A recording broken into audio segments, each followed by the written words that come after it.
बिस्मिल्लाहिर्रहमानिर्रहीम। अस्सलामु अलैकुम। सेंटर पॉइंट सरा ज़यम मोहम्मद फ़हीम। वफाकी हुकूमत तकरीबन उस 2 हफ्तों मिलवा पातिश हो और 2 हफ्ते पस बा फेडरल गवर्नमेंट खपल मुद्दत मुकम्मल की या बा वक्त न मख के दगा हुकूमत ख़त्म करी शी। वफाकी हुकूमत लखवा दा खबर हम मख तरागली दी चे अगुई पर निगरान सेटअप बांधे कार शुरू कर दे और परून यो नुम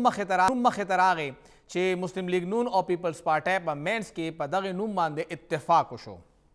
खबर दाओ चे सेनेटर इसहाक डार साहब रारावान निगरान वज़ीर आज़म वी अगुन सवाल शो परून यो प्रोग्राम के चे स्तासो नुम चलीगी लग्या दे स्तासो बदे बारा के सो आए नो अगुई दा हुए चे कदगा जिम्मेवारी माता राकड़े शवा नो जबा पदे बांधे पूरा अमल दरामद को और कोशिश बकोम चे कौम माना खपा नशी और द कौम सुमरा हम उम्मीदों दी मुंगा पूरा को नंदे हवाले से पीपल्स पार्टी सफा इनकार हो चिन्ना मूंगा द इसहाकदार पर नुम बांधे इत्तेफाक न दे करे और ब्या आगे ना पस नन ख्वाजा आसिफ साहब हम वही चना ना मुंग पदे बांधे खबर न दा करे खुदा नुम पूरा यो खास प्लानिंग सरा बार लीक शेवे दे प्लांट शेवे दे चिदा खल को पता लगी खल को आखिर दे बारा के सोच से दे खैबर पख्तूनख्वा के निगरान हुकूमत ते और इल्ज़ाम लगी चिदा निगरान न दे दादा PDM बी टीम दे बोले चे टोल कंट्रोल द गवर्नर खैबर पख्तूनख्वा द मौलाना फजल रहमान साहब चिकम समझी दे अगत सरा दे उस वफाक के द नवाज शरीफ साहब समझी ब वज़ीर आज़म शी नबिया बसिंगा दगा निगरान हुकूमत हुई निगरान हुकूमत आखिर विसरा पारा और दा जोड़ी की सिंगा पदे खबर को दे वक्त के मुंग सरा डॉक्टर जायद अनवर साहब मौजूद दे द Peshawar university political science department chairman हम दे और काफ़ी सियासी उमूर बांधे अवी नज़र हम साथी डॉक्टर साहब डे शुक्रिया सर लगम खबर के टोलो ना अवल चे दा निगरान गवर्नमेंट वी दचा सिंग जोड़ीगी और दी की शामिल सूक वी सासु डेरा मनना चे मालूम मुकराक चे पदे मौजू खबर हुकम बुनियादी तौर कमंग वगोरो नो दा द शफाफ और the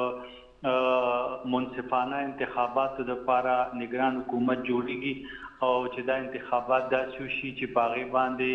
the political stake holders ची कमी दागी इत्तेफाकी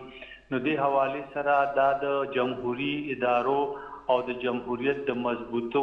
मजबूतवाली तरफ तदा इशारा की नो दे हवाले सरा बुनियादी तौर द इलेक्शन नमख के निगरान हुकूमत जोशी चेगा दास हुकूमती चे द हुकूमत अथॉरिटी द खास पॉलिटिकल पार्टी द पारा या द खास पॉलिटिकल ग्रुप द पारा नहीं इस्तेमाली की बल्कि आगा गैर जानिबदार हुई आगा दे हवाले सरा आगा बांधे कंसेंसस हुई नो दगा द वजह चे लका कम इलेक्शन राजी दागा इलेक्शन द पायदार द पारा द ट्रांसपेरेंसी द पारा द शफाफियत द पारा द दागी द हवाले सरा दा निगरान हुकूमत जोड़ेगी नो दा द जमहूरी तकाजो या तकाजा दा चे जमहूरी हुकूमत द पारा कम इलेक्शन कीगी आगा इलेक्शन चेरे टोल political party political stakeholder आगा ओनरशिप वाखली जका चे आगा द योदा से निगरान हुकूमत पर मशरे की शवी चे पागे बांधे द टोलो एतमादी इत्तेफाकी और सर चिकम दा दे वाक़ के दमुंगा निगरान हुकूमत कार कई का खैबर पख्तूनख्वा दे या पा पंजाब के दे और उस चिकम दा वफाक खबर कीगी नदा को टोल सियासी खलक थी आया सियासी खलक द पार्टी उम्मीदवारान द पार्टी अहदेदारान या पार्टी के माजी के पातशवे हुकूमती अहदों बांधे पातशवी खलक अगवी निगरान हटव करातली शी तासो दा खबरों का दी हवाले सर चिमुंगो गुरु च निगरान हुकूमत खुमा संगा चार्जो को दासीवी चे आगा कचरे पॉलिटिकल फिगर हुई आगा दासीवी चे लका आगा डायरेक्ट द पॉलिटिकल पार्टी यो एक्टिव कारकुन ने भी एक्टिव कैंडिडेट ने भी कचरे आगा दासी नो आगे के लका दा द जमहूरी इदारों मजबूतिया तरफ ते इशारा की चे दा इदारे ला द ट्रांजिशन नतीरी की दागा शान मजबूत शिवी नदी चे कम द यो पायदार और द यो मजबूत जमहूरी इदारों वाला मुल्क की पकारी निगरान हुकूमत लदा पकारी चे आगा दिल सरा आगा इम्पार्शल हुई आगा यो आगा दे हवाले सरा द निगरान हुकूमत द पारा दा खबरे चे आगा द टोल पॉलिटिकल पार्टीज और स्टेक होल्डर्स द पारा आगा आगे बांधे यो एतमादी यो इत्तेफाकी नो दे हवाले सरा दा तास चे कम खबरों का नो चे सोना दगा कंट्रोवर्शियल कीगी नो दा दी खबरे ते इशारा की चे जमहूरी इदारे ला आगा शान मजबूत नदी कम चे पकार दी सर मुंगा लग माजी के लाड़ शू नो खैबर पख्तूनख्वा پښتونخوا خبره مونږ کوو شمس الملک صاحب نگران وزیر اعلی پاتې شوی دی مونږ ریسنټ پاس خبره کوو جسټس طارق پرویز صاحب پاتې شوی دی دوست محمد صاحب پاتې شوی دی د هغوی کیبنټ د هغوی خپل شخصیت هغه دومره هم نو متاثره شوی یا دومره هم کنټروورسي نه وه څومره چې اوس جوړیږي لګیا ده آیا مونږ نور هم پستی طرف ته روان یو یا مونږ خپل تاریخ نه زده کړه نه کوو تاسو ډېر اهم سوال وکړو دې حوالې سره ضرورت د دې خبرې دی چې مونږ په دې ملک کې لکه زمونږ کرایسس ډېر زیات دی په دې ملک کې سیاسي عدم استحکام دی معاشي عدم استحکام دی نو ټول پولیټیکل سټایل هولډرز چې کوم دي په دې ملک کې که چا سره اتارټي ده که چا سره اتارټي نه ده چې هغه د بهتر مستقبل دپاره د جمهوریت د کامیابۍ دپاره د جمهوري ادارو د مضبوطیا دپاره داسې اقدامات وکړي چې هغې باندې د خلکو یو یقین جوړ شي او دا تاسو چې څنګه ووایئ چې په ماضي کې داسې هغه شوي دي نو ښه خبره به دا وي دا د جمهوریت د کامیابۍ دپاره د ادارو د مضبوطیا دپاره چې داسې پولیټیکل فګر یا نگران حکومت کې داسې هغوی چې هغه اکټیولی د یو خاص پارټۍ د طرف ته یا یو خاص پارټو طرف ته هغه انکلاین نه وي هغوی چې څونه غیر جانبدار وي هغوی چې څونه امپارشلي نو دا به د هغوی د شخصیت دپاره هم ښیي د پولیټیکل سیسټم د مضبوطیا دپاره به هم ښیي او چې د هغوی په نتیجه کې کوم الیکشن وشي نو دغه الیکشن به ټول اون کوي سیاسي جماعتونه به اون کوي او د بده مرغه چې څونه پورې مونږ پولیټیکلی پارشل یو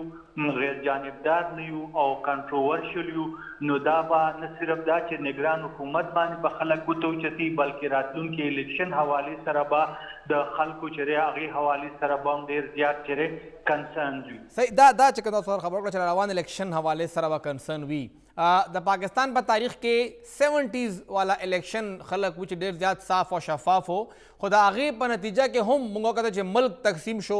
او هلته بنګلادیش جوړ شو او پاکستان پاتې شو د پاکستان په تاریخ کې یو الیکشن هم داسې نه دی پاتې شوی چې په هغې باندې ټول پارټۍ متفق وي څه به ګڼئ آیا دې کې دننه بیا زموږ سیسټم کمزوری دی یا چې کوم نگران سیټ اپ دی هغه ټولې پارټۍ یو بل سره وړی نه شي ټولو دپاره ایکول لیول پلینګ فیلډ نه شي ورکولی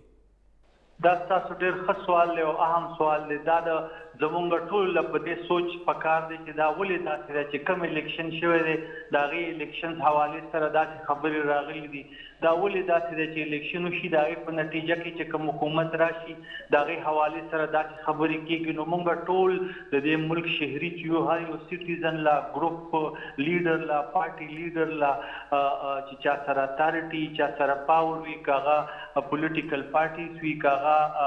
هر سټیک هولډر له دا پکار دی چې دلته د دې ملک سیاسي سیسټم چې دی نظام مضبوط کو او دلته د دغه دپاره څه اقدامات کول پکار دي هغه وکړو نو دا ده چې ماضي کې که چېرې داسې الیکشن شوي دي چې هغه کنټروورشل وو په هغې باندې نو دې خبره دا نه ده چې ماضي کې غلط کارونه شوي دي نو موږ هغه کنټینیو کړو د سیاسي استحکام دپاره د ملک د نظام د مضبوطیا دپاره د معاشي کرایسس د خاتمې دپاره ضرورت د دې خبرې دی چې ټول سټیک هولډرز چې کوم دي سیاسي نظام باندې د سیاسي نظام د مضبوطیا دپاره داسې اقدامات وکړي چې راتلونکي الیکشن منصفانه شفافي او دا ټول اونرشپ راشي او په دې ملک کې سیاسي استحکام راشي معاشي استحکام راشي او دا خلک چې د ساوالي او د دې خلکو چې کوم مسالې دي په هغې فوکس شي نو د خلکو مسلې به هله ختمېږي چې د ملک کې سیاسي استحکامي او معاشي استحکامي او د دې لپاره د قربانو ضرورت دی نو د ټول سټیک هولډر د دې ملک د بهتر مستقبل دپاره فیصلو کې نو زه یم چې بهترې فیصلې کیدی شي او په دې ملک کې د سیاسي او معاشي کرایسس ختمېدی شي ډاکټر صاحب تاسو ذکر وکړه دې کې دننه چې ټول ادارې د خپل کردار ادا کړي لږ هم په دې پوهېږئ چې کوم دا پولیټیکل سټرکچر دی زمونږ دې کې کمې ادارې پولیټیکل انسټیټیوشنز دي ذموار پکې کم دي او د چا څومره ذمواري جوړیږي لکه د یو بل حدود څومره کلیر کیږي دغه پولیټیکل سیسټم دپاره دا تاسو ډېر ښه سوال دی که دې حوالې سره موږ وګورو نو یو نمبر 1 خو راځي پبلک اوپینین د حکومت جوړی خلک د حکومت غورځي خلک نو هر یو فرد چې کله ووټ ورکوي نو هغه چې سوچ وکړي چې دا ووټ زه څه له ورکوم هغه چې د ملک د استحکام لپاره هر یو شهري دا ووټ هغه اهمیت ورته معلومي، نو دا د ټول ملک د خلکو دا احساس پکار دی. دویم خبره دا چې پبلک اوپینین چې دا حکومت جوړي. د دې نه علاوه تاسو یو خبره وکړه، نو حکومت که موږ وګورو د دې غټ 3 شاخونه دي، یو ته انتظامی وي، یو ته مقننه وي، یو ته چېرې عدلیه وي. نو لیجسلیچر، جوډیشري او ایگزیکټیو چې دا خپل لیمټس کې اوسي او په هغې لیمټس کې دا خپل فنکشنز کوي، نو دې حوالې سره به هر یو اداره په خپلو حدودو کې او هغه به انکروچمنټ چې نه وي، نو دې سره به ملک کې حالات بهتر نه بهتر شي. او سر دی کہ الیکشن کمیشن څومره ذمہوار دی؟ ولې چې کله هم سوال دا وی نه کیږي چې دا ستاسو ذمہواري ده چې الیکشن صاف او شفاف وشي، ستاسو کار دی چې دا ټولې ادارې چې دي هغه خپل لیمټ کې وي. نو او زموږ لاس کې خو څه شته نه، موږ خو د شمار 100-200 خلک یو، موږ همدغه ایگزیکټیو استعمالو او هغوی موږ ته بیا کار کوي. دا تاسو ډېر ښه سوال وکړو. خو د الیکشن کمیشن چې کوم لیمټس دي، کوم اختیارات دي، هغه پښتو کې وایي که چې میرویس په خپل وس پړ دی، نو چې د الیکشن کمیشن چې کوم اختیار دی ورسره هغه اختیار چې صحیح استعمال شي، نو کم از کم د الیکشن کمیشن نه به څوک ګیله نه کوي. نو الیکشن کمیشن لا پکار دا دی چې هغه سره کم اختیار دی، که لږ دی او که ډېر دی، د هغې صحیح استعمال وشي، نو کم از کم الیکشن کمیشن باندې به څوک ګوته نه نیسي. نو تاسو ګڼئ چې هغه خپل اختیار صحیح استعمالوي تر اوسه پورې؟ مونږ خو لکه خبره دا ده چې لکه الیکشن کمیشن دپاره کوم اتارټي ده، کوم اختیار دی، کوم رولز او ریګولیشنز دي، که هغه خپل اختیار د رولز او ریګولیشن په رڼا کې استعمالوي، نو دا ښه خبره ده. او که نه هغه هغې نه وایلیشن کې ډیریل کېږي، نو دا د الیکشن کمیشن دپاره ښه نه ده. نو یو خبره دا ده چې یو خو حقیقت څه دی، آیا د خپل اتارټي نه هغه وایلیټ کوي یا زیات استعمال کوي یا غلط استعمال کوي، او دا کنه پروپیګنډا ده. نو دې حوالې سره رولز اینڈ ریګولیشنز کلیر دي. خبره د ضرورت د دې خبرې دی چې الیکشن کمیشن د خپل اختیاراتو استعمال د رولز اینڈ ریګولیشن مطابق دا او کې د کانسټیټیوشنز لیمټس کې وکړي، نو دا به د الیکشن کمیشن د ادارې دپاره ډېر یو ښه خبره وي. دا د دې هغه چې کوم کریډیبلیټي ده هغه به نور هم اسټبلش شي. او سر که موږ وګورو دغه نگران ګورنمنټ کې دننه چې کوم دا موروثیت دی، لکه د رشته دارانو دپاره د ارث کلاول، دا څومره نقصان کوي؟ لکه مولانا صاحب خپل سمدي راوسته، هغه دلته گورنر که، بیا بل خواته وزیر اعظم صاحب د هغوی رشته داران دي، پخواني وزیر اعظم سمدي دی، هغه هلته وزیر خزانه دی، د نیر حسین بخاري صاحب زوی دلته نگران وزیر جوړ شوی دی. نو لکه خاندان نه بار خبره نه وځي، ارث هم خاندان کې دننه ارث طی کېږي، دا څومره نقصان کوي سیسټم ته؟ تاسو ډېر ښه سوال وکړو. ضرورت د دې خبرې چې مونږ وګورو چې جمهوري ادارې مضبوط شي، مونږ دا وګورو چې ملک کې سیاسي استحکام راشي، مونږ دا وګورو چې ملک کې معاشي استحکام راشي. نو که چېرې دا مونږ ګورو چې لکه دې کې حوالې سره لکه زمونږ خو یو ترقي پذیر ملک دی، او ترقي پذیر ملکونو کې د بد مرغه هم دغه خرابې دي چې څه ته فیورټیزم وایي، څه ته نیپوټیزم وایي. لکه دغه حوالې سره د ملک دپاره چې څونه وخت تېرېږي، ملک ډیولپ کیږي، ماډرن کیږي، جمهوري ادارې مضبوطیږي، نو دا تاسو چې کوم خرابو ته اشاره وکړه، دغه خرابې به وځي، ختمیږي به. ملک کې چې تر کومې پورې دغه څیزونه وي، نو د ملک کې هغه ادارې مضبوط کولو کې به دا رکاوټونه، نو دغه رکاوټونه کوشش، اجتماعي کوشش پکار دی چې دا رکاوټونه لرې شي. ملک کې داسې چېرې نو حالات جوړ شي چې په هغې کې ملک کې سیاسي استحکام راشي او معاشي استحکام راشي، او د خلکو په دې سیاسي نظام باندې، په جمهوریت باندې، په الکټورل سیستم باندې یو اعتماد جوړ شي، او دا ملک چې دا د ترقۍ په لار روان شي. ډېره شکریه ډاکټر زاهد انور صاحب. څنګه یې ذکر وکړه چې دا خرابۍ خو شته، خو چې کوم متعلقه ادارې دي هغوی خصوصا الیکشن کمیشن خبره وکړه چې کم از کم هغه د بیا خپله ذمواري پوره کړي. دا د هغې ذمواري هم ده چې هغه خپل قواعد څومره هغه سره اختیار دی هغه د استعمال کړي، او دغه صاف شفاف الیکشن تر اوسه پورې نه دی شوی، د پاکستان په تاریخ کې نه دی شوی. چې کوم 70s مونږ یادو، هغه هلته چې کوم دې وخت کې بنګلادیش دی هغوی ته قابل قبول نه و. نو چې څه هم کم از کم اوس ته ونه شي، اوس دې وخت کې مونږ ته دغه الیکشن صاف او شفاف پکار دی، نه چې مونږ مخکې نه هغې دپاره ریګینګ وکړو. یو را روان چې کوم دې وخت کې نگران سیټ اپ دی، اسلام آباد کې څه روان دي، نگران سیټ اپ کې به څوک وي څوک به نه وي، کم کم پارټۍ به کم کم ځای کې وي او څومره د هغوی اختیار کیدی شي یو وړه شانته مینه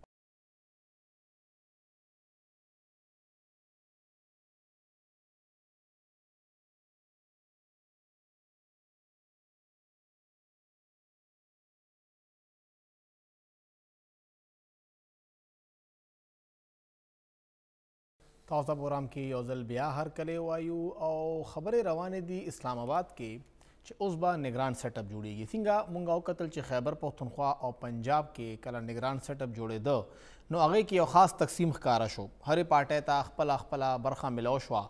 او څه نگران سیټ اپ نه ښکارېده د پارټیانو حکومت ښکارېده په خیبر پښتونخوا کې ANP هم د خپلې حصې وزارتونه واغشتل نن هم د هغوی یو ممبر وزیر شو اوس یو بل کس پکې شاملېږي لګیا دی ولې چې شاید خټک صاحب استعفا ورکړې ده الیکشن کمیشن د هغه لرې کولو حکم ورکړی و چې هغه په نوخار کې جلسه کړې ده کومه چې سیاسي جلسه وه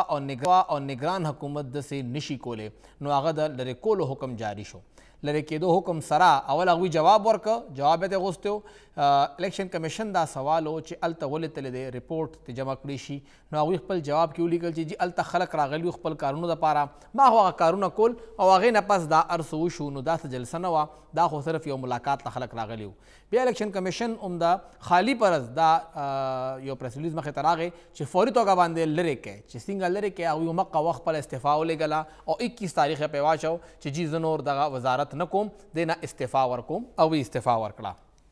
بل خواته څنګه چې ANP مسلم لیگ نون پیپلز پارټۍ JUI قومي وطن پارټۍ ټولو خپله برخه دلته واغشته اوس وفاق کې دغه تقسیم روان دی چې کومې پارټۍ ته به څومره وزارتونه ملاویږي د پارټۍ خلک به اوس دغه نگران سیټ اپ کې دننه راځي دا یو بل حساب کتاب مخې ته راغی اول به دا و چې دغه پارټیانو به الیکشن تیاری کو خو اوس هغه الیکشن تیاری په ځای باندې هغوی نگران سیټ اپ کې دننه خپل هغه خلک ایډجسټ کوي چې څوک هغوی ته فایدې ورکوي هغوی ته مالی فایدې ورکوي هغوی ته انتظامی فایدې ورکوي او د هغوی څومره هم هغه د پارټۍ سیټ اپ رواني هغې کې د هغوی کردار وي او هغه ځای کې چې څومره هغه د پارټۍ مشر ته نږدې وي عمر نه زیاته برخه هغه ته ملاویږي ښه مضبوط وزارت هغه ته ملاویږي خیبر پښتونخوا کې چې څنګه وشو پنجاب کې څنګه وشو د پنجاب وزیر اعلی اصل کې پیپلز پارټۍ ته ملو شو محسن نقوي صاحب هغه تعلق پیپلز پارټۍ سره اوس خبرې دا روانې چې وفاق کې به چې کوم وزیر اعظم راځي هغه به د مسلم لیگ نون نامیني وي د هغه به نون لیگ نامیني وي دې ټولو خبره کې دننه د نون لیگ پیپلز پارټۍ جګړه ده خو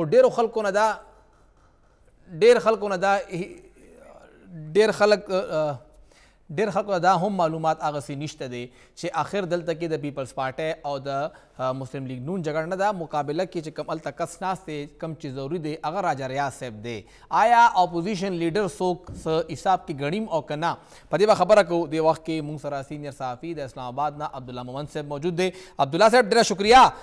عبدالله صاحب خبرې روانې دي چې پیپلز پارټي او مسلم لیگ نون هغوی په خپلو کې د وزیر اعظم دپاره مشاورت کوي لګیا دي دا راجا ریاض صاحب چرته لاړه د هغه هم څه کردار شته او که نه ګوره یو خو دا چیز ډېر واضح دی چې دا د عدم اعتماد نه پس چې کوم د PTI منحرف خلک وو هغوی ته سمبولیکلي د اپوزیشن لیډر عہده ورکړی شوې وه چې صرف سمبولیکلي د قومي اسمبلۍ دغه روش چې دی برقرار وساتل شي چې دلته یو اپوزیشن لیډر هم دی خو تاسو 13 د اپریل نه والی تر اوسه پورې تقریبا یو کال نه زیات ټایم وشو تا راجا ریاض طرف نه اپوزیشن لیډر طرف نه داسې څه بیان نه دی اورېدلی چې هغه حکومت مخالف وي او هغه هم مطلب د حکومت په کیمپ کې ناست دی وخت کې او د هغه خپل انټرست چې دی هغه هم روان دي په شا باندې نون لیگ سره هغوی خبره کوي د روان الیکشن د ټیکټ او بیا د هغه د سپورټ کولو په هغې باندې اوسه پورې نون لیگ چې دی اتفاق نه دی کړی او راجا ریاض خپل پولیټیکل سکیچ ور دومره نه دی چې هغه د روان الیکشن چې دی هغه وګټي نو زما په خیال دا لوبه چې ده او دا گیم چې دی دا کوم سرکس چې روان دی هغې دپاره تا ته پته چې په دوبۍ کې نیګوسیشن روان دي او په هغه اصل ایکچوال پلیئر چې دي هغه نون لیگ دی پیپلز پارټي ده او مولانا صاحب چې دی هغې که تاسو نن کتلي حافظ حمدالله سټیټمنټ هم راغلی دی مولانا صاحب هم په دې پروسس کې مکمل سیګریګیټ دی ځکه چې هغه هم په حکومت کې هم دی په BDM کې هم دی خو مولانا صاحب هغه کردار نه د دې نه مخکې هغه سره مشاورت شوی نو اوس څه مشاورت ښکاري دا گیم چې دا د نون لیگ او د پیپلز پارټي په منځ کې دی. عبدالله صاحب دا څنګه نگران سیټ اپ دی چې په خیبر پختونخوا کې هم ټولې پارټۍ خپلو کې خپله برخه اخلي، پنجاب کې هم دا حل دی او اوس وفاق کې هم مولانا صاحب خپله برخه غواړي، پیپلز پارټي خپله غواړي او نون لیگ خپله غواړي، دا به څنګه نگران سیټ اپ جوړیږي؟ ګوره ما سره چې کوم معلومات دي نن د وزیر دفاع خواجه آصف سره ما انټرویو هم کړی و او ورسره ما د نون لیگ او د پیپلز پارټي ډېرو خلکو سره نن میټینګونه هم کړي دي. یو خدا چیز بالکل کیټګوریکلی چې دی هغه غلط دی چې روان زموږ نگران وزیر اعظم چې دی هغه به اسحاقدار بنیادی طور معلومات چې کوم را روان دي هغه دغه دي چې اسحاقدار او دغه په شا چې کوم خلک دي هغوی دا خبر چې د میډیا ته فیډ کړی چې آیا د دې ریاکشن څه راځي. هغه ریاکشن چې دی هغه ډېر سخت رالی او نن خواجه آصف د هغې تردید هم وکړو. هغوی دا خبره واضحه کړه چې یو خدا دی چې په میثاق جمهوریت کې چې کوم د پیپلز پارټي او د نون لیگ منځ کې شوی د درمیان نواز شریف او بېنظیري منځ کې هغه دا و چې میثاق جمهوریت لاندې به یو نگران سیټ اپ چې دی هغه به یو بالکل امپارشلي غیر سیاسي مطلب غیر متنازع وي او نیوټرل وي او د دې سره سره په دغه کې میثاق جمهوریت کې دا هم واضح و چې رشته دار چې دی هغه په یو صورت کې هم نه لګي په نگران سیټ اپ کې. نو دغه خبرې خو اوسه پورې چې دي هغه د اسحاقدار حوالې سره دا خو بې بنیاد دي. نون لیگ هم د هغې تردید کوي، پیپلز پارټي هم کوي. خو دننه چې کوم سیټ اپ روان دی او دننه چې کوم نیګوسیشن روان دي دا دواړه جماعتونه په یو څیز باندې بالکل واضح دي چې دې ځل په پاکستان کې چې کوم نگران حکومت راځي، نگران وزیر اعظم هغه کس به نه بیوروکریټي نه به هغه ججي نه به هغه یا ریټایر جرنیل یا څوک وي. دا کوشش دی چې یو غیر متنازع او نیوټرل کس چې هغه سیاسي بیک ګراوند وي هغه ولګول شي او هغه به په دریو میاشتو کې چې دی انتخابات وکړي. د هغې وجه دا ده چې سپریم کورټ کې هم داسې د قانون سازۍ دي هغه پرتې دي. د دې نه علاوه د نیب کیسونه هم دي، د نیب امنډمنټس هم دي. نو دا دواړه جماعتونه چې دي هغه یېرېږي چې داسې یو کس را نه شي چې هغه په څه ډایرکشنز کې هغه د سپریم کورټ مخې ته دباو ونه ښیي یا د نورو ادارو مخې ته دباو ونه ښیي او هغه ولګي او بیا هغه الیکشن هم ډیلې کړي. دا کنسنسس دي دواړو جماعتونو چې څوک هم راځي نگران وزیر اعظم هغه به سیاسي کس وي، هغه به بیوروکریټ نه وي، هغه به جج نه وي او نه به هغه ریټایر جرنیل وي. عبدالله صاحب تاسو څنګه وایي چې وفاق کې کوشش دا دی چې بالکل غیر ځانته خلک راشي، نو آیا دغه ارسب خیبر پختونخوا دپاره هم وي ولې چې کوم دې وخت کې کیبنټ ناست دی هغه ټول سیاسي دی؟ د نیر حسین بخاري صاحب زوی دلته موږ سره منسټر دی، ضیاء الله افریدي صاحب رور دلته موږ سره منسټر دی، دا ټول خلک خو دلته بیا سیاسي ناست دي، نو آیا دا به هم بیا چینج کیږي؟ ګوره دا څیز خو یو ډېر واضح دی چې په خیبر پختونخوا کې او په پنجاب کې چې کوم سیټ اپ ناست دی د هغوی پولیټیکل افیلیشنز دي او دغه پاور شیرینګ چې دی دغه درېواړو یا څلور یا پنځو چې کوم مین پولیټیکل پارټیز دي هغوی دغه صوبو کې ټرانسفر کول، پوسټینګ کول، د دې نه علاوه حکومتي سطح باندې فایدې اخیستل، د ورلډ بینک فایدې اخیستل، معاشي فایدې اخیستل او څنګه چې خیبر پختونخوا کې مولانا صاحب چې دی ډېرې فایدې واخیستې، ګورنر میراو شو بیا د هغوی پوسټینګ ټرانسفر ډېر څیزونه هغوی وکړه. داسې په پنجاب کې مین سټیک هولډر چې دی هغه نون لیگ دی. خو اوس کنسنسس دا دي او په کوم چې پولیټیکل خلک دي په دې درېواړو جماعتونو کې یا خاص کر په نون لیگ او پیپلز پارټي کې هغوی دا وایي چې په صوبو کې دی هم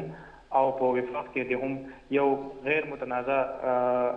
کیرټیکر حکومت راشي او په هغې باندې دننه د دې جماعتونو منځ کې اختلافات دي. اسلام آباد په سطح به دومره پورې دا دی چې د بېنظیر بھټو نواز شریف منځ کې چې کوم میثاق جمهوریت چې دا اکارډ لاندې دي یو نگران سیټ اپ راشي چې هغه غیر متنازع دا څیز خو امپلیمنټډ دی د اسلام آباد پورې د وفاق پورې، خو دا څیز واضح نه دی چې دغه څیزونه به په صوبو کې هم کیږي که نه به کیږي ځکه چې دوی ته ډېر زیات مزاحمت دی. خو چونکې دا اتحاد په ختمېدو دی او اسمبلي ختمېدو کې تقریبا 2 هفتو نه کم ټیم پاتې دی،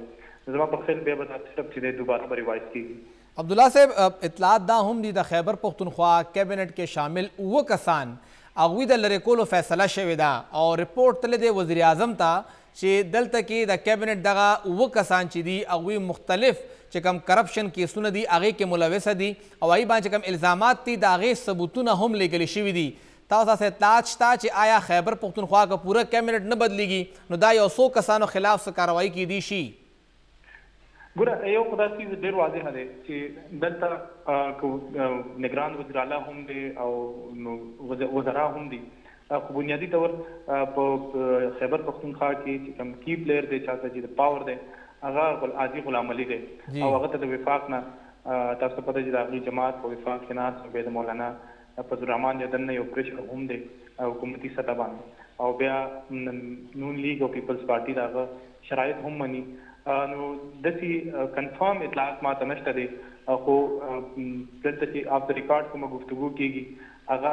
زیاتر په مولانا فضل الرحمن صاحب باندې یا د هغه په جماعت باندې یا په حاجي غلام علي باندې او نور چې دلته کوم خلک ناست دي هغوی باندې ډېر زیات تشویش ښکاره کوي او هغوی دا خبره کوي چې را مولانا فضل الرحمن او ورسره نور چې کوم دلته خلک دي هغوی د اتحاد په نوم باندې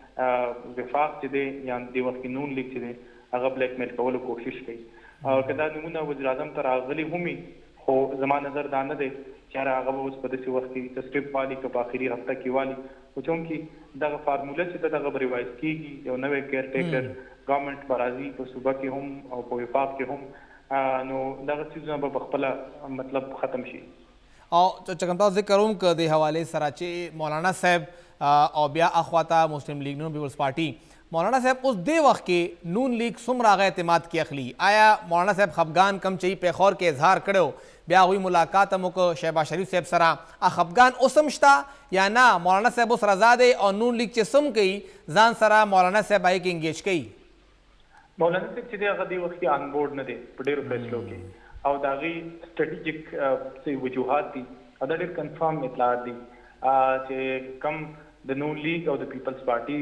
د اسټابلیشمنټ سره کم مذاکرات دي هغه رپورټ کېږي نه موسټلی د هغوی چې کوم ټرمز اینډ کنډیشن روان دي په هغې کې دغه دوه جماعتونه چې دي هغوی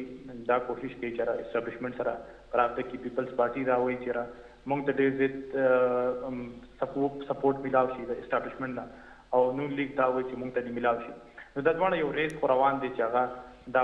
نو عبدالله صاحب تاسو وایي چې مولانا صاحب آن بورډ نه دی نو هغوی چې کوم د خواهش اظهار کړی دی چې د خیبر پښتونخوا حکومت به هم زما وي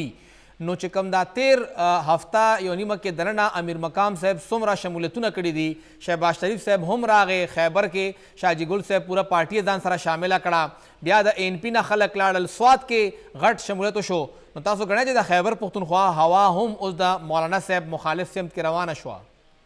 دا د دې سټریټیجک وجوهات دي او ډېر زیات سیاسي جماعتونه په دې څیز باندې پوهې دي او د هغې بنیادي وجه دا ده چې دې وخت کې په افغانستان کې کوم بدلون دی او سیاسي بدلون دی په اسټابلیشمنټ کې یا په دغه ریاستي ادارو کې ځینې خلک دا ګڼي چونکې هغه د بارډر هغه غاړې ته د طالبانو حکومت دی او دې غاړه مولانا فضل الرحمن چې دی هغه یو مذهبي جماعت دی او مخکې هم که تاسو د متحده مجلس عمل دغه کتلي او نو هغې کې زیاتره د مولانا صاحب په نشترحال پابندي لګول یا په اشعاراتو باندې پابندي لګول هغوی دا ګڼي چې دلته دغه رویو سره دلته دهشتګردۍ کې اضافه شوې وه یو دویمه دا ده هغوی دا وایي چې دې وخت کې پاکستان ادارې چې دي هغه طالبانو سره یو 50-50 تعلق ساتل غواړي هغوی مکمل د هغوی کیمپ ته نه ځي او د هغې وجه دا ده چې هغوی او هغه ترڅنه د افغانستان چې کوم عبوري حکومت دی هغه هم د پاکستان خبر اورېدو ته چې دی تیار نه دی نو دننه یو سوچ دا دی چې مولانا که په وفاق کې هر څومره شعر دلي عبدالله صاحب تاسو ته په خیبر پښتونخوا کې مولانا صاحب ګورنمنټ ښکاري جی ما ته بالکل نه ښکاري دغه زه که په یو خبره کې یو سم اپ کوم دا څیز نو هغه دا دی چې مولانا صاحب په بارډر هغه چې کوم بدلون راغلی دی د طالبانو په شکل کې د هغې وال چې دي یا د هغې سزا چې ده هغه به مولانا صاحب سره د بارډر دې غاړې چې دی هغه برداشت کړي او داسې نه لګي چې مولانا صاحب په صوبه کې حکومت والي عبدالله مومن صاحب ډېره شکریه مشرق ټي وي له وخت ورکولو او څنګه هغوی ذکر وکړه چې هوا همیشه هوا چلیږي د ایم ایم ای هم هوا چلیدلې وه د پی ټي آی هم هوا چلیدلې وه او د قومیتونو هم هوا چلیدلې وه او دې ځله د خیبر پښتونخوا سمت بالکل څه بل رنګې روان دی که مونږ وګورو نن تقریبا څه 3 نه 4 هفتې وړاندې ارڅ د جمعیت علما اسلام په لاس کې وو او همدغه لګېدل چې دا به ارڅ جمعیت ډېر په اسانه باندې وګټي خو بیا هغه هوا سمت بدلېده او مونږ وکتل چې پیپلز پارټۍ ته خلکو شمولیت وکړه خو هغې څه زیات زور ونه نیوه خو اچانک خبره نون لیگ طرف ته لاړه او دې وخت کې که مونږ وګورو نو نون لیگ 3 غټ شمولیتونه کړي دي یو خو پوره چې کوم د سوات طرف نه پخوانی صوبایي وزیرو د جنګلاتو حوالې سره ماحولیات ورسره وجود حسین صاحب هغه د خپل ټول ملګرو سره هغه په نون لیگ کې شامل شوی دی. بیا الحاج شاجي ګل صاحب هغوی هم پوره خاندان سره نون لیگ کې شامل شو او پېښور کې د ان پی پخوانی د میر امیدوار هغه هم نون لیگ ته لاړه. یو 2 جلسې نور هم وشوې او همدغه د پېښور سبرب کې شوي دي. نو زیاتره علاقو کې دننه اوس نون لیگ چې دی هغه پشکۍ لګیا دی، هغه زور لګیا دی. بهرحال مولانا صاحب به هم دومره په اسانه باندې دار څه نه پرېږدي. سټرنث هغوی سره شته خو هغه سټرنث هغه څنګه په حکومت کې بدلی او هغه سټرنث بیا څنګه هغه صوبایي اسمبلی ته راولي دا به بیا عام انتخابات کې پته لګي. یو وړه شمدمه اخلو.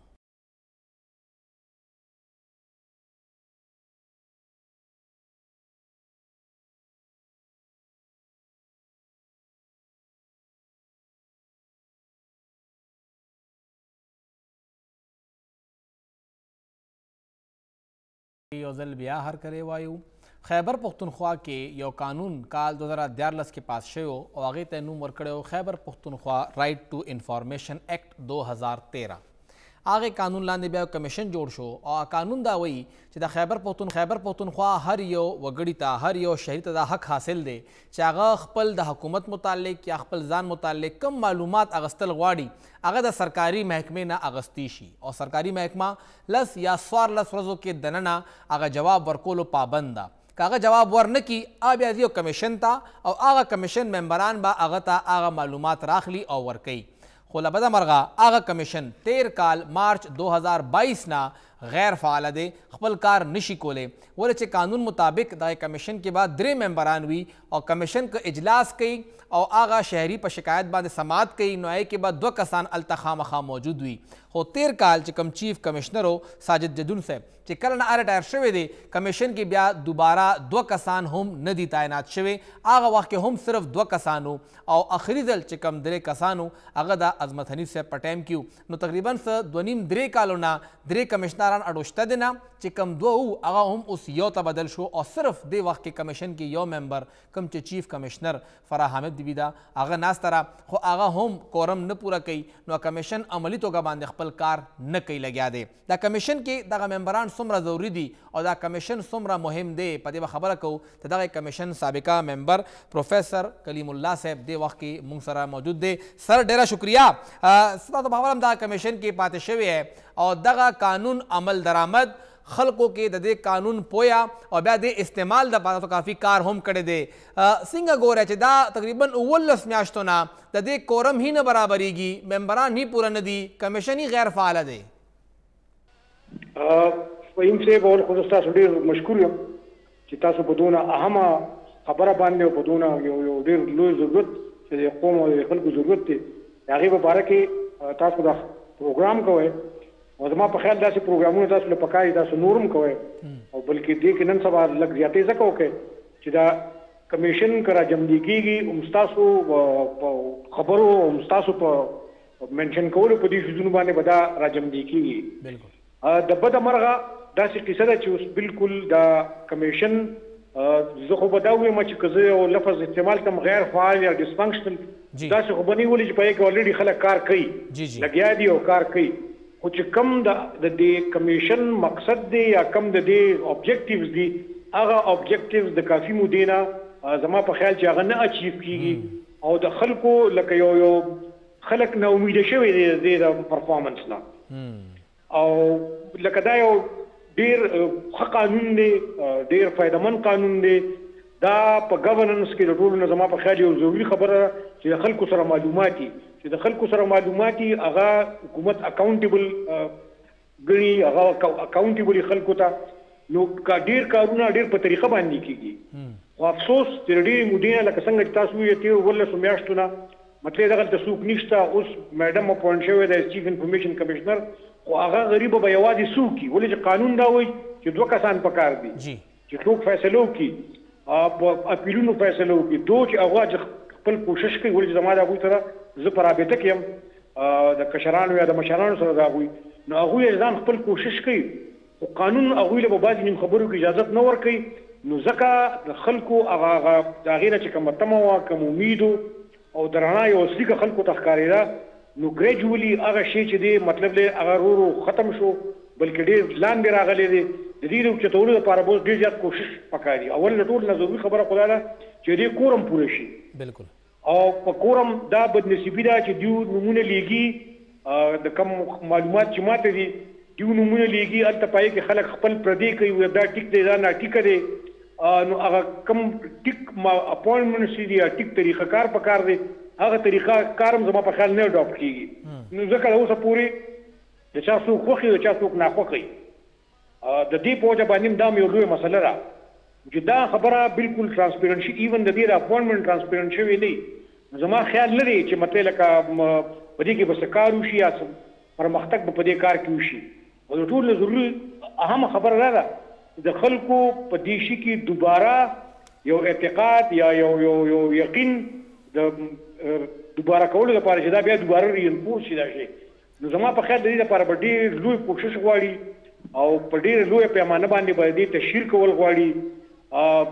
او خلکو سره به ملاقاتونه کول غواړي خلکو ته به ځان رسول غواړي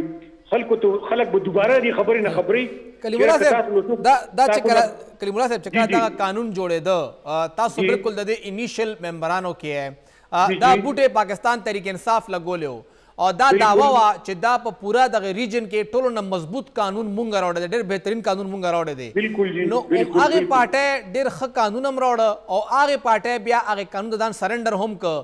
سبا وایا بیوروکراسي په ډېره تیز رااله او هغه پریشر برداشت نه ک سو وجوا. زه تاسو یو خبره کوم داسې چل دی کنه چې مونږه خبرې خو یو شانتي کولې په دې ملک بلا قانون نه دي خو دا غي پرابلم په امپلیمنټیشن کې دی. صحیح. او امپلیمنټیشن چې کله زما سره نه راشي زه په دې خبره پوهیږم چې په دې شي کې زما تاوان دی یا په دې شي کې زما یو غلط کار یا زما یو غلط عمل یا زما یو غلطه فیصله ښکاره کوي او سپیشلی بیا په پولیټیکل لایف کې زما په خیال خلک د هغې د تدارک کوشش کوي او ودرې مخې ته نه پرېږدي. نو انیشلی چې مونږ رالو مونږ دا کار شروع کړو نو مطلب لکه دا شی ډېر ښه روان شو ډېر په طریقه روان شو ولې چې ډېر خلک د دې د زور نه خبر جاسمه طاقتور قانون دی جی. او چې څو وخت دا ممبران دا بیوروکراسي ورو د خبرو نه خبرېده نو هغوی وخت په وخت خپل کوشش کړی دی چې دا قانون مطلب ودرې دا قانون عملی نه کی. او کته ته یادي زما په خیال ته به خامخا دا خبره کور کړی می یو وخت داسې راغلی چې د اسمبلی د دې قانون نه ځان بهر کو. بالکل. اسد کیسر صاحب هر ټایم سپیکر هو. بالکل په وخت کې سپیکر اعلان کې دا خو د هغوی سټرنګ تو جی. او هغوی چې په خپل دې په دغه کې راتل ولې د هغوی هم خلکو ته پوښتنه کول د ممبرانو هم خلکو ته پوښتنه کول د وزیرانو هم خلکو ته پوښتنه کول نو هغوی دا یو کوشش وکړو چې موږ دې نه ځانو باسو چې خلک زموږ نه تپوس نه کوي. او هغه غرض په اسمبلی ایجنډا کې دا ترمیم بل شامل هم نه دا بالکل نه شامل او نه دغه خو بس دا پکې هغوی خامخا یو لکه هغه د څه لپاره چې تللی و هغه بل هغه شی په هغې پاتې شو خو ځان د ویستو کوشش یې وکړو. نو اصلي خبره دا ده ګوره چې مطلب ما خو تا ته ووایي چې څو وخت په سړي باندې په خپله راشي او ستا یو بده چاره یا بد عمل هر ښکاره کېږي هغې ته څوک جوړ نه وي د بل دپاره خو مونږ مطلب لکه کلمې م وایو زبرګي م ښیو خو چې په ځان باندې د زبرګۍ او د کلمې وخت راشي بیا مونږ څنګه ایمان کمزوري شي. نو ایګزیکټلي همدا د دې قانون سره په دې صوبه کې وشول او مطلب لکه دا به یعنې چې څوک دا خلک دا شی راوچت نه کړي عوام یې راوچت نه کړي میډیا یې راوچت نه کړي کوم چې دا ارګنایزیشن دي دوی راوچت نه کړي نو سیول سوسایټي راوچت نه کړي. زما نه دی خیال چې دا قانون بیا راجم دي شي ما ته نه ښکاري په راتلونکي وخت کې که دا دوی هر څومره کوشش وکړي دو چې حکومت د دې لپاره فنډز هم ایښودي دي د سیمینار لپاره هم فنډز ایښودي دي ورکوي ولا ان جی اوز پکې هم لګیا دي خو سټیل اوس دلته کم از کم په دې صوبه کې دا کیسه زما په خیال چې دا ما ته داسې ښکاري چې دا ختمېدونکې ځکه ده چې ګوره اوسه پورې کمیشنران اپوینټ نه شول جی. میډم راغلی ده میډم اجز ته هم پرابلم ځکه چې څوک ورسره شته نه او په خپله مطلب که په دې شي کې او دا یو خاص کمیټمنټ هم غواړي داسې لیونتوب شانتې غواړي دا آسان کار نه دی ته په ډېرو خبرو ځان مخامخ کې په دې کې کمپرومایز نه کېږي. بالکل بالکل. مطلب کمپرومایز پکې شروع شي بیا دا معاملې سر ته نه رسي بیا هغه کمیشن ته نقصان هم. ډېره شکریه کلیم الله صاحب په خپله د کمیشن ممبر پاتې شوی دی او دغه چې کوم رایټ ټو انفارمیشن معلومات تک رسایي زموږ معلومات ته رسایي چې ده د هغې کمیشن حوالې سره موږ خبره کوو څنګه یې ذکر موږ چې صرف فرح حامد بیبي هغوی هم تیر کال په 19 جولای باندې د هغوی اپوینټمنټ شوی او اوس دارې د هغوی یو کال نه بره وشو هغې سره بل ممبر شته دی نه هغه ځان لا راځي په دفتر کې نه څومره کار دغه نه کیږي هغه کوي او څنګه کلیم صاحب ذکر وکړو چې کمیشن بار بار ومونه لیږي چې دې کسانو کې موږ له وساته دې کې وساته دې کې ولګوي او د پی ټی آی دور اخیرنی چې کوم کابینټ میټینګ وو هغه کې هم دا ټیبل شوی خو بیا اغوی الته کې هغه اپوینټمنټ اونک او دغه کمیشن همدغه سي د دوه ممبرانو نه بغیر پاتې شو مطلب د وخت کې صرف یو کمیشن دی اوس د ټول صورتحال کې دننه مونږ سکولی شو څنګه دا کمیشن فعالیدي شي دا ورته پوس کو د وخت کې مونږ سره زاهد عبدالله صاحب موجود دی کم چې د پاکستان انفارمیشن کمیشن رکن دے زاہد صاحب بہت شکریہ سر جس طرح آپ جانتے ہیں کہ خیبر پختونخوا کا جو رائٹ ٹو انفارمیشن کمیشن ہے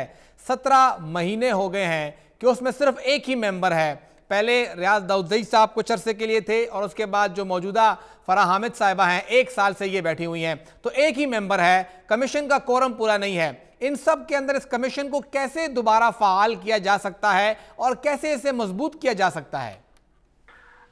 ایک تو میں بہت شکر گزار ہوں کہ آپ نے انتہائی اہم موضوع پہ آپ نے ناظرین کے لیے مجھے بات کرنے کا موقع دیا ہے سب سے پہلے تو ہمیں پرابلم کو سمجھنے کی ضرورت ہے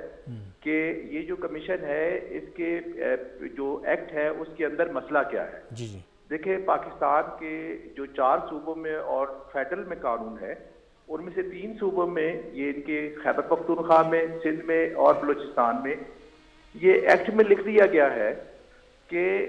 جو کمیشن کا سربراہ ہوگا وہ گریڈ 20 یا 22 کا جو ریٹائرڈ بیوروکریٹ ہوگا اب سوچنے کی بات یہ ہے کہ اس کے 3 ممبران ہوتے ہیں ان میں ایک بیوروکریسی سے ہوتا ہے ایک وکیل ہوتا ہے ایک سول سوسائٹی سے ہوتے ہیں تو آخر یہ کیسے طے کر لیا گیا کہ بیوروکریٹ ہوگا کیا بیوروکریٹ جو ہے ان میں کوئی خاص خوبیاں ہوتی ہیں کہ وہ ادارے کو سربراہ کے طور پر ان کو طے کر لیا گیا ہے کہ یہ بنانا چاہیے اچھا اس کا نتیجہ کیا ہے مثلا ابھی آپ کے ساتھ پروفیسر کلیم اللہ صاحب بیٹھے ہوئے ہیں ہم نے اس کے ساتھ کام کیا ہے کہ جب یہ بنا تھا تو یہ پہلے ممبر تھے نا اس کے یہ کیوں نہیں بن سکتے تھے سربراہ اس میں یہ طے کر لیا گیا نا کہ بیوروکریٹ ہی بنے گا ایک تو یہ ہے اچھا پھر یہ ہوتا ہے کہ بیوروکریسی جو ہے وہ اپنے لوگوں کو تو ایک کو جاب دے دیتی ہے نا جیسے فوراً لگا دیا آپ نے دیکھا ہوگا پہلے صاحبزادہ خالد صاحب کو لگا دیا گیا تھا پھر جو ہے اورگزئی صاحب آ گئے فوراً عظمت حنیف اورگزئی صاحب آئے تھے پھر ساجد جدون صاحب آئے اور ابھی فرح حامد صاحب ابھی یہ آ گئی ہے نا تو ہمیں یہ نہیں ہے کہ کسی سے ذاتی طور پر ہے مسئلہ اصول کا ہے کہ یہ طے کیسے کر لیا گیا کہ بیوروکریسی کا بندہ اور وہ دیکھیں بیوروکریسی کا بندہ فوراً وہ اپنا لگا لیتے ہیں تاکہ وہ اس کو پرس اینڈ پریولیجز ملتی رہیں اور کام ہو یا نہ ہو نا یعنی کہ ایک تو یہ مسئلہ ہے کہ اس قانون کے اندر ترمیم کی ضرورت ہے کہ کوئی بھی ممبر جو ہے وہ سربراہ لگایا جا سکتا ہے تو سب سے پہلے تو یہ تبدیلی کی ضرورت ہے نا اس قانون کے اندر باقی یہ آپ جانتے ہیں کہ یہ تو ہمارا آئینی حق ہے اور اس کی وائلیشن ہے نا آرٹیکل 19A کے تحت شہریوں کے پاس اب یہ آئینی حق ہے بنیادی انسانی حق ہے کہ ان کے پاس جو سرکاری اداروں کے پاس جتنی بھی معلومات ہیں وہ ان تک رسائی کا حق ہے تو جس کو یہ جو پی ٹی آئی کی گورنمنٹ تھی آپ نے جانور میں انہوں نے وائلیٹ کیا ہے تو یہ وائلیشن نہیں ہونی چاہیے بہت بہت شکریہ زاہد عبداللہ صاحب آپ نے ہمیں وقت دیا اور ذکر کی دا آرٹیکل 19A کم چے زمونگا د آئین یو شک تے هغه دا وی چې د پاکستان هر شهری ته دا حق تے چې هغه با معلومات تا هغه ته رسائی وي کومګه لګوندګي دغه پورا صورتحال وګورو نو د خیبر پختونخوا کم دا کمیشن دی دیکھی 3 ممبران وی څنګه هغه ذکر موک کمیشن کې یو ممبر با ریٹائرڈ بیوروکریٹ وی هغه 20 یا 21 کې ریټایر شوی دی یا 22 تم تللی دی نو هغه به ریټایر بیوروکریټ وي او دا ضروري ده چې دا بیوروکریټ به د دې کمیشن چیف کمشنري هغه ته به باقي کمشنري نه به مشر عمدي وي باقي 2 ممبران به څوک یو به ریټایرډ جج وي چې هغه سیول جج پاتې شوی وي او بل به سماجي شعبې نه وي هغه استاد هم کیدی شي صحافي هم کیدی شي یا یو اکټیویسټ هم کیدی شي دا درې کسان به دې کې دننه وي زمونږ چې کوم دا 2 شفتونه دي ماهطلت بیبي او هغې نه مخکې متین صاحب دا چې کوم ججز پاتې شوي دا سیټ دا ماهطلت بیبي نه پس خالی دی د هغې نه پس بل څوک نه دی لګېدلی په دغې سیټ باندې او چې کوم دا سوشل سایټ دی هغه 13 کال چې کله ریاض داودزی صاحب د هغوی 13 جولای باندې وخت پوره شو نو دا یو کال نه دا سیټ هم خالی پاتې شوی دی مایترد د بي سیټ هم تقریبا 2.5 کالونه خالی دی نو نه خو زمونږ حکومت ته ریټایر جج ملاویږي او نه زمونږ حکومت ته سودسي او سوشل اکټیویټي کس یا استاد څنګه کلیم صاحب په خپله ټیچر پاتې شوی هغه د ټیچر په عہده باندې کار کړو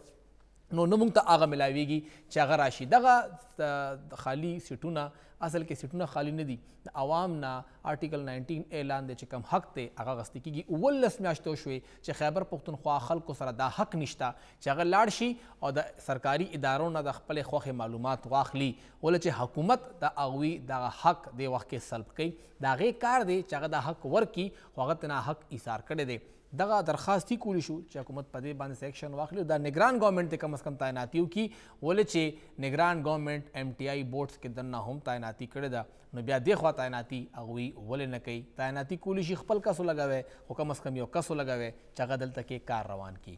پروګرام وخت ختم دی اجازت راکړئ د الله په امان